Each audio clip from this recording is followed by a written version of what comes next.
Howdy folks, I'm youthful yellow anemone, yearningly yammering about yodeling yams. I'm Amber. And Amber, I want to understand, why are we yammering about yodeling yams? Because you're yearning after them. I see. I do like a good yodeling yam every now and again. Let's get started. Yodel-lady-hoo! Everyone will scream at me for destroying their eardrums. It's alright, that's why you have 2 ears. 4D chest right over here. Alright folks, then our first letter is titled, Am I a jerk for telling my husband that I will divorce him tomorrow because he doesn't clean anymore? I am at my wit's end. Everything changed after marriage and I couldn't tell you why. Our biggest problem is cleaning. My husband used to clean him up after himself, but after marriage, he just completely stopped with no warning. We were dating for 3 years, engaged for 1, and now freshly married. We're 28 and 29. Well, after we got married, my husband stopped cleaning. He wouldn't pick up after himself, he wouldn't do his agreed up chores, and suddenly became a slob. It was like he has been intentionally dirtying things up too. I stopped doing all of my housework out of protest a month into our marriage, and now I live in complete and utter filth. I am rarely home due to the mess. I part-time live with my sister at this point in time, and he doesn't even care. I come home only to sleep at night, and sometimes I don't even come home at all. It's like we aren't even married anymore, and it's draining my mental health to the point where I've had multiple breakdowns this month. I'm completely over it. I wanted to get married, but this is not the man I married. I would much rather be home where I belong, but not a maid. The mess is as follows. Wet food in the sink from him throwing his plate, finished or not, in there. Bugs, garbage littered everywhere, puddles of mystery substances. The trash is never taken out. All of his laundry is dirty, clothes unfolded, crumbs galore, takeout everywhere since he won't cook, dishes piled to the skies. I can guarantee you there's more, but I can't describe it right. It's like he's a toddler. It's exactly like mommy isn't cleaning up, so he's tornadoing through our house and does not care. Before, he would scrape his plate, rinse it, and then leave it. He would take out the trash, and then he would take the cans to the curb. He would sweep, vacuum, occasionally do laundry, and he would never eat in bed. Now he does it all. Well, a few hours ago, I told him that if he doesn't clean up tonight, then I'm divorcing him tomorrow. I said, if I don't see progress on the house, then we're over. He told me that I'm being a jerk for no reason, and that cleaning is no longer his job. I nearly popped a blood vessel at that. We did not decide on that. He's telling me that I'm throwing away everything over pride, and that all new marriages go through this transition. BS. He told his mom, and she called me not too long ago and told me that I need to calm down and reconcile. I really love my mother-in-law, and she's one of the most helpful and level-headed people I know. But that's the reason why I'm writing this post. She's making me wonder if divorce is too far because it's only a mess. But it's a mess. She told me that we can reach a compromise, need to take a breather, and talk about it. But I truthfully do not want to. She reminded me of our good times and that life won't always be the way it is now. But I'm feeling incredibly skeptical. I cannot stand filth, and I can't live like this, even if it's from him. Am I the jerk? Edit. After writing a long comment, I am done. I know I just posted, but I'm truly done. My mother-in-law made me second guess myself, but all I needed was to think about it and hear an outside opinion, even if it's just one. He fooled me for 4 years, and marriage is not trapping me. He used to clean up after himself and be the most wonderful partner. It's a real shame that he showed his true colors after we paid so much on our wedding. I am not a maid and he is not a toddler. Even toddlers are more responsible and more respectful than him. Alright folks, what do you think? Is OP overreacting by divorcing her husband? No, not overreacting, not the jerk. This is not what you signed up for. You married someone who was capable of taking care of himself, and without any, consulting you, he just stopped doing everything and expected you to start cleaning up after him. This is manipulation. He was assuming you would get so tired of the mess that you would just take care of it, and for a lot of men that does work. They just don't do things, and their wives get fed up with the mess and start picking it up, and I applaud OP for not doing that and for realizing that this is not the right relationship for her. Well, I don't know, Amber. I mean, I think, if you look over the wedding vows very carefully, They say in there when the woman does her bit, that's like, and I'll clean up after you and be your personal maid. Yeah, no, Isn't that part of the wedding vows? And I mean, like, she should respect that part of the vows, no, right? no, that was not part of the vows I said. Maybe they were part of the vows that OP said. I think this is absolutely ridiculous. I think that he has shown his true colors. He misrepresented himself. He pretended to be one person only to turn around the moment he thought he had OP trapped and became a completely different person. And it just goes to show that sometimes it's really difficult to blame somebody in either an abusive situation or a situation where their partner isn't necessarily the best person in the world, because this happens so often where it's not even just like a flip of a switch, but a gradual change where Right. it's one or two things and then suddenly before you know it, it's 100 things, right? So I don't blame OP. They're not married at this point in time. She's living in a different place, right? This isn't a marriage. They're just two people butting heads against each other at this point in time because he's too stubborn to clean and OP refuses to clean unless he does something and pulls his own weight. So I say, let him find a new partner. Yeah, you can go right home to mommy dearest who doesn't see the problem. Yeah. Well, we know, and what do you think about the whole mom situation? I mean, I think it was very immature of him. I mean, it shows that he's not a mature adult. Like, his safety wasn't on the line. There wasn't, like, because there was a time and place to talk to your family about what's going on. But to have his mom try to talk to OP about this instead of, like, being a mature adult and, like, realizing, oh, maybe I shouldn't treat my wife like a maid. Well, I think what he was hoping was that the situation is desperate, right? Because if she's saying, I'm going to divorce you tomorrow, then maybe he was hoping that, OP talking to his mom would make her, like, calm down and not he's not hoping be she's like, gonna reconsider. He's using his mom as like because he knows that she has a good rapport with his mom. And so it's again another manipulation tactic, trying to convince OP that she's the one who's overreacting and she's blowing everything out of proportion and she just needs to compromise. How do you compromise when your partner says, oh yeah, this isn't my job anymore? Well, you compromise by doing exactly what OP is doing. Exactly. Right?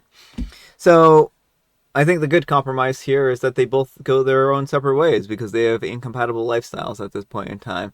Hopefully OP can get an annulment, right? It sounds like this is a very recent marriage. And if OP can actually have evidence of the stuff that he's said to her, then I think that she can really paint a good case for an annulment.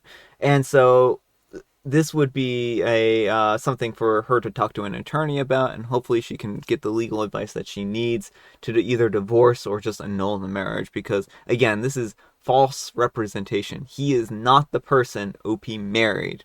The person OP married was a kind, considerate individual who cleaned up after themselves, not someone who viewed OP as a means to an end. But let me know what you folks think. So anyhow, take care and good luck. And Web Informal 9558 says, he told me that I am being a jerk for no reason and that cleaning is no longer his job. What exactly is his job? I mean, if he's legitimately doing half of the work to support the family, including earning a wage, cooking, cleaning, etc., then I can vaguely see his point, although it's something you both need to agree upon. If he just means that as a man he doesn't need to clean, that's BS. I don't know if issuing an ultimatum for the next day is the best approach, but something obviously needs to change. And OP replies, I make more than him. I'm a nurse, and he's a manager at a warehouse. I pay for a majority of our expenses, while he pays for a majority of our fun.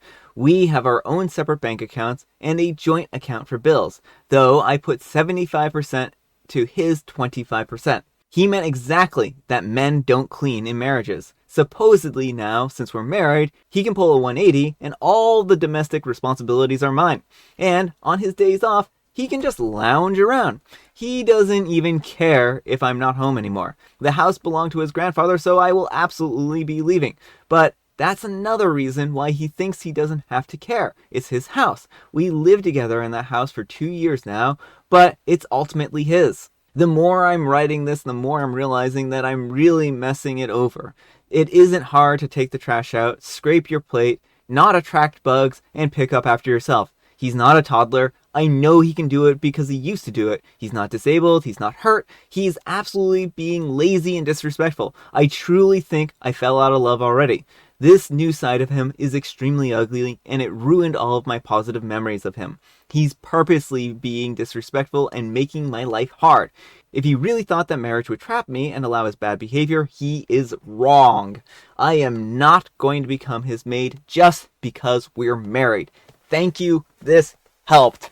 And I say, go OP. It's sad that a marriage came to an end like this, but again, he did this, not OP. Speaking of questionable husbands, our next letter is titled, I'm a 28-year-old female and my husband, a 30-year-old male, got arrested and won't tell me what for. How do I proceed? He called me from jail. All he said was that he had been arrested and he needed me to bail him out. I was shocked. He didn't have a record until this. We get it all sorted and he's released, and I'm expecting that he will tell me on the way home what's going on. That never happened. He was tired and he begged me to let him sleep when we got home. This morning I insisted that he explain, and he promised me that he would, but then he said he really didn't want to talk about it. He promised me a few things, looking me into the eyes and swearing on the baby that I miscarried that these were true. That one, it wasn't anything violent or drug related, and that he's never done any of that. Well, that I know of. It had nothing to do with me. He'll be responsible about handling all the legal stuff on his own. The bail was the only thing that he needed my help with, and he won't drag me into any more of it. Nothing like this will ever happen again.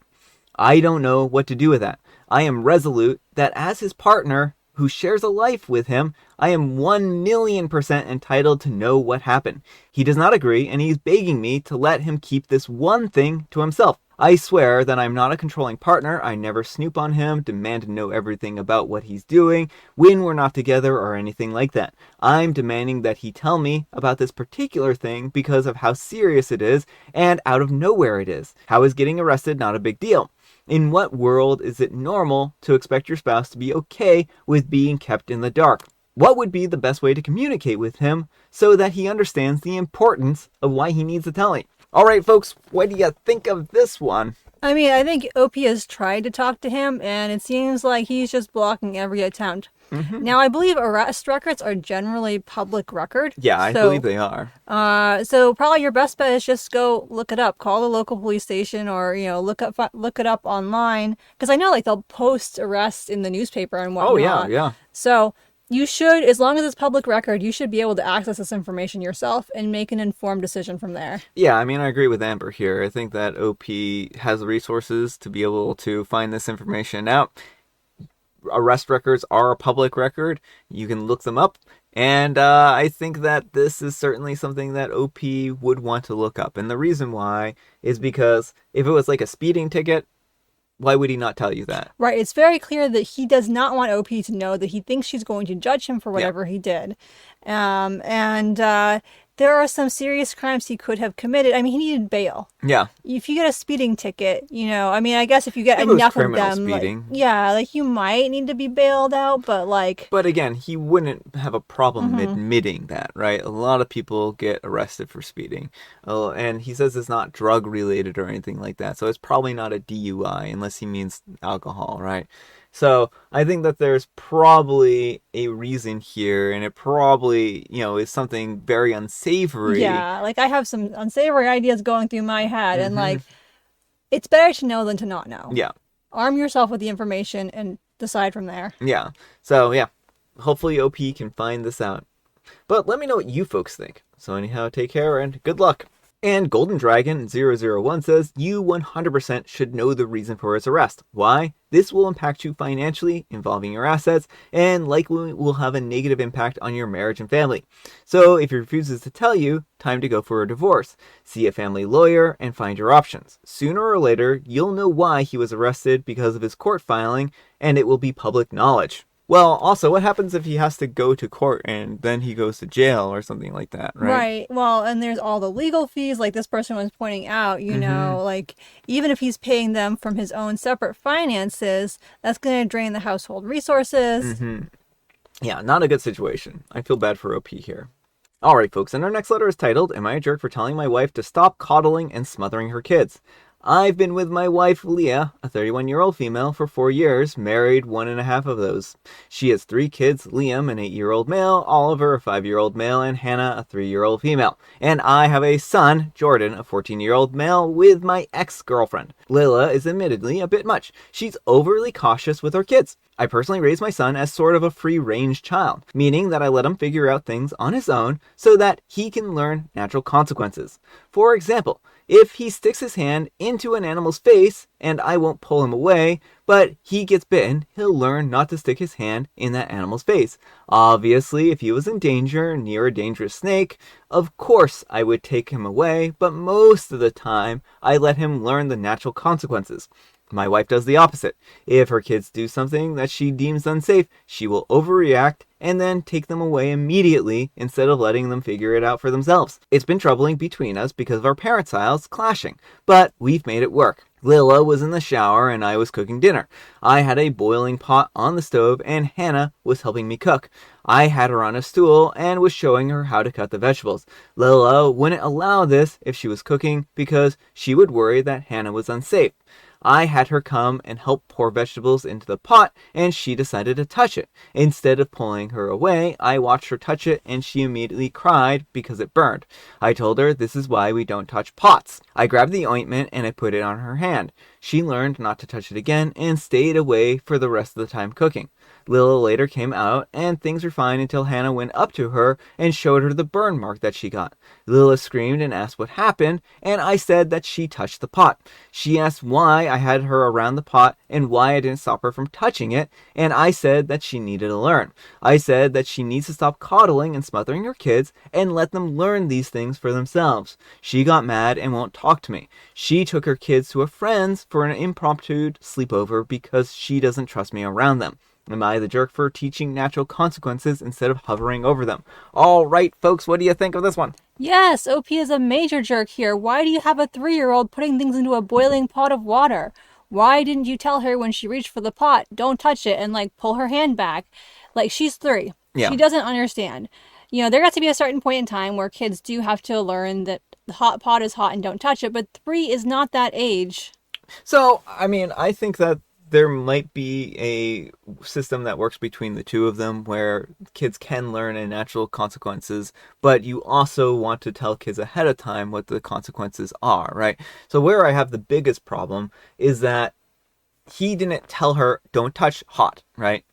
And at a certain point, kids are going to do what they want to do anyways, and they're going to learn the natural consequences if they're stubborn enough. Like when I was around Hannah's age, I wanted to help my parents cook a pizza, right? And they had the pizza in the oven, and I went and I tried to reach in the oven, and they told me it was hot, but then I did it anyways, right? Because I wanted to help. And I burnt myself, right? And I burnt the tip of my finger here. And after that, I learned not to put my hand in the stove. But my parents didn't just watch me do it, right? Right. They tried to stop me, but I was a very stubborn child, and I managed to do it when they were, not looking or something to that effect. Or I rushed over and did it without them having time to stop me. Right. Well, and that's the thing is it's one thing to turn your back because I got myself burnt when I was 4. I burnt my wrist on a frying pan. I was taking the French fries out of the pan because I like to eat them cold, and my wrist hit the pan and I got a nice little burn there for a little bit. But my mom had 3 kids. She was watching one of the others, and well, I guess only my sister, but my sister was a little baby, and so things happen. But if you don't have 3-year-olds pouring things into boiling water, what if she'd pulled the pot down on herself? There's so much danger there. Yeah, I think having a 3-year-old help in the kitchen is a great idea, but there are certain jobs that they should be doing, not necessarily pouring stuff into hot water, because even adults can injure themselves in hot water. It's kind of a dangerous situation, so I think that he should really think of what age-appropriate jobs in the kitchen are. I'm really glad that he's having Hannah help and incorporating her into this, but she also is a very small child, and things are more dangerous for small children, right? Right. Well, and another question is, what about her brothers? Why weren't they helping in the kitchen? Well, that's a really good question, too. Where are they? Maybe they just didn't have an interest, and Hannah was actually, interested in helping out in the kitchen, but, who knows, right? But let me know what you folks think. So anyhow, take care, and good luck. All right, folks, it is tea time. Grab your beverages of choice. I've got some tea right here. And Amber, she just so happens to have another thing from another book written by Jovial Bobstein. First woman, my son came to visit for his vacation. Second woman, did you meet him at the airport? First woman, goodness no, I've known him for years. I mean, actually, that one's not too bad. It's like, don't call me Shirley type of humor. And I have Earl Grey. Alright, folks, that's all the time we have today. Thank you so much for watching. Happy terrific Tuesday, folks. I hope your Tuesday is off to a terrific start. And folks, what have we learned today? We've learned that your marriage vows have a lot more in them written than what you think. And Amber, we need some kind of moral advice and or guidance. And please, have it in the form of the Sunday paper. Extra, extra, read all about it. Local man sulking after wife divorces him for not doing his share of the chores. That's right, folks. That's right, folks. If you don't want to be divorced, pull your fair share.